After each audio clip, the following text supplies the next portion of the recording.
Some words carry more weight, and today we're talking about one of those words. It describes women who face challenges head on and come out stronger.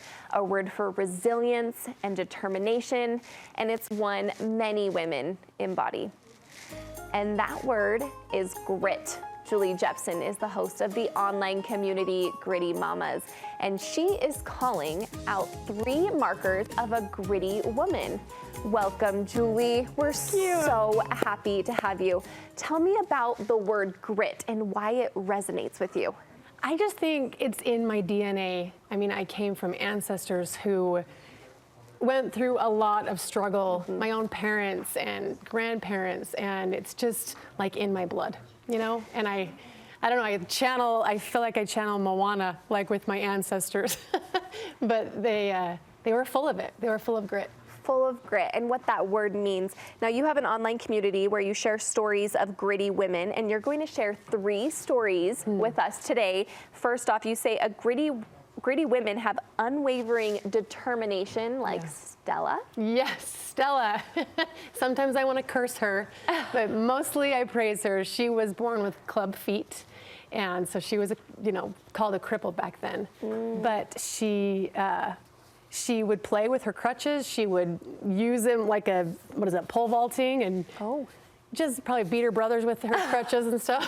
She wasn't letting it slow her down. No, and she got the flu and was crawling on all 4s and gave birth with the Spanish flu of 1918. And then fast forward 125 years later, and my little 7th child was born with club feet. So I'm like, dang it, Stella! But I'm channeling her grit at the same time.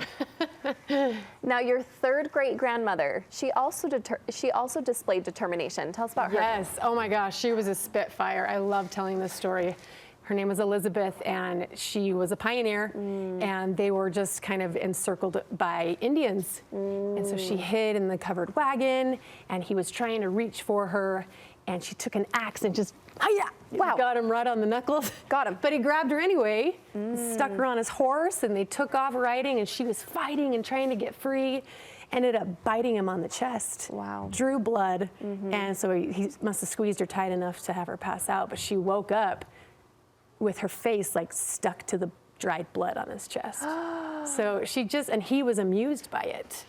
So it was almost like to her detriment, because he was like, wow, I've got a, this brave was very attracted to that. So he offered her, I think it was a stick or some kind of wedding vow, and her father, who had finally came and found her, said, don't take that stick or there's nothing I can do.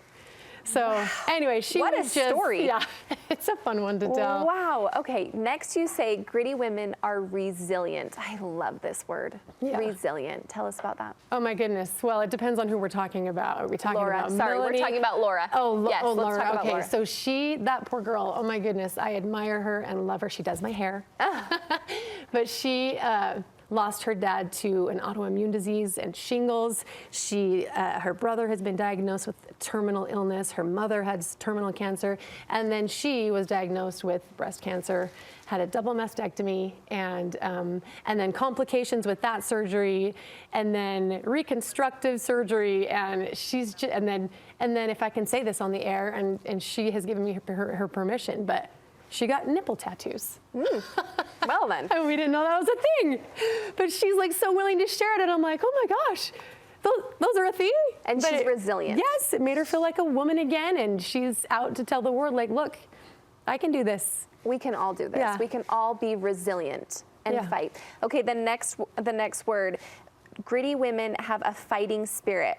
Melanie. Who's Melanie? Tell us about her fighting spirit. Melanie is that girl. I went to high school with Melanie, and she has this just gorgeous, angelic voice, and her husband was in a snowmobiling accident, and he was paralyzed from the waist down, so that was a whole, shift in their home life. And then a few years later, she was diagnosed, I believe it was stage 4, cancer in her liver, and it had metastasized, and she seriously was known in high school for her beautiful blonde long hair, and I mean it's gone, and Her lashes make up for it. I mean, they're like Look out at how to beautiful she is. my forehead. I know, She she's is so beautiful. And beautiful. she shaved her head. And she said to me, she's like, you know, I was happy to see it go. It was almost more difficult to pull it out in chunks when she'd be in the shower. So shaved her head, and she's still fighting. She's still the fighting. fighting spirit. Yeah. Okay, lastly, greedy women have courage. Tell us about Angela. Oh my gosh, like I die every time you say their names. Angela, when I interviewed her, she's like, I don't feel gritty. Oh. I don't feel like I'm gritty. And I'm like, the fact that you are sharing this story, because it really puts her in a vulnerable position. The little girl that she's holding there is her daughter, Akela. And Akela, at 2 years old, followed her out of her house onto the driveway, and she didn't know, and she ran over her daughter with this big club wagon van, both tires. I mean, as if it wasn't traumatic enough to have that happen and not realize, she thought it was just a speed bump, or it felt like a speed bump, like like she maybe had driven over a bicycle or something, but she had to scoop her daughter up while she was like gasping for air. Her other children saw it, so they've all been traumatized, and she was tearful during this with reason. But she was so brave to talk about it. Yeah. She talked about it, and she shared details, and she didn't have to do that. And she got a lot of criticism when it happened, you know, calling her a negligent parent, but she was flooded with love and kindness from her neighborhood and her church, but just the fact that she shared it was so courageous, and because gritty. Nobody wants to and talk gritty. about that. And knowing that we're all humans trying to be better, trying to live our lives in any way that's pure and good. Yeah. Being gritty, we need it. Yeah. We need it. Yeah, you need a little bit of the dirt, a little bit of the grit between your toes to keep you like not always comfortable. Yes. Julie, where can we find more from you? Oh goodness, you can find me at The Big Family Jewels on Instagram, or Gritty Mamas on Instagram. I also have a podcast called the Julie Jeppson Podcast. Thanks, Julie. Loved this conversation. You're a good lady. Thank you so much.